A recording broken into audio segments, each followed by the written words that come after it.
Today 2K dropped these new elemental packs with cards like Dark Matter Dwight Howard. They've also got a Dark Matter Elemental Kawhi Leonard.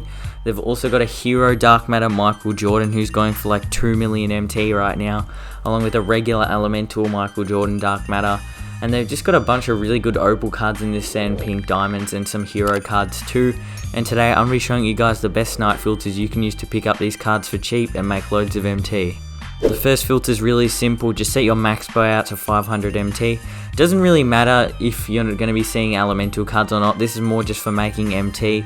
You're mostly going to be seeing gold and emerald cards. You can still make a couple thousand MT per snipe depending on what gold cards and emerald cards you can get. Obviously you can see like opals and pink diamonds and diamonds on here, and amethyst cards too, but it's not going to be as common. You're mostly just going to be seeing some of those lower tier cards. Obviously you could see a dark matter too, but that's almost impossible. I don't think you're going to be seeing one for 500 MT. As you can see, the cheapest elemental cards are actually some of the cheapest opals in the game, going for about 13,000 MT, or actually all three of these cards, all three of the opals. I think there's also an opal Kyle Kuzma. He's a bit more expensive though. The hero one of him is like 90k. But you can see Drazen Petrovic, Steve Nash and Jalen Williams all going for 13k. But for this filter you want to use your color as Galaxy Opal, then theme elemental. And then for your max buyout, you probably want to make it like, I'd say like 11 or 10k just to be safe when using this filter. I know some of these cards aren't great, like I heard Jalen Williams, because they didn't make his wingspan the same one as what he has in real life, so I don't think he's that good of a card, that's why he's quite cheap. Like Steve Nash is a really short point guard, so not many people are going to be buying him. But I mean, you can make some solid MT. These cards aren't bad too. If you want to pick them up for cheap, this is a good filter to use as well. But you're mostly going to be probably just making decent MT off this filter. As you can see, the cheapest pink diamond elemental cards are going for like 2,400 MT.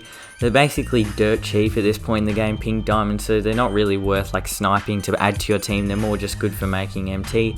But for this filter, you want to see your color to pink diamond, theme to elemental, and honestly probably make your max by like 1.4k just to be safe. You might even want to make it lower than that.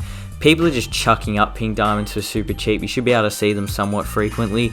Like I know myself, like most of the time I'll even just quick sell pink diamonds. Like they're worth nothing at this point, especially if you get duplicates. Like you don't even want them at this point. So people are going to be chucking them up all the time for cheap. So I mean, let's say you are new to the game, this could be good just to get some decent cards. Like Jay Crowder's not a bad card. I was using him for XP before. As you can see, dark matters are super expensive. There are some that are going close for 100k now. Like I know a lot of the lock-in ones, the prime cards are going for close to 100k. Jimmer Fredette, you can see some of the bracket busters ones are going to be cheaper. A lot of dark matters are still going for a lot though. Like you can see this new Devin Booker playoffs. I saw him. He's been going for like 400k all day. Kevin Durant Heroes is probably still going to be close to 1 million by the time that sells. A lot of dark matters are still super expensive. Some are on the cheaper end, so if you are going to snipe dark matters, you definitely want to be careful to which ones you are sniping and buying for 100k, unless obviously you want to add them to your team. Actually, I didn't even check to see if there were any going for a buyout. Yeah, there still isn't, but I mean some dark matters are getting close to 100k. But for this filter, you want to set your color to dark matter. It's pretty straightforward, and then minimum buyout 500 MT. But you definitely can see some of the other ones, the new elemental dark matters for 100k on this filter. Obviously you do have to wait a long time. This is more like if you've got a ton of time to snipe and a lot of MT. Like, so I know some people have to wait like 4 hours before they even see a dark matter pop up, and that's if you're even going to see an elemental one. You might not even see an elemental card. But this is definitely going to be not one of the good filters to use, but I mean, you can still get some really good cards on here. Just you have to be extremely lucky. There's going to be a lot of luck involved when using this filter. I hope you guys found these snipe filters useful. If you did, subscribe, and I'll see you guys all in the next video.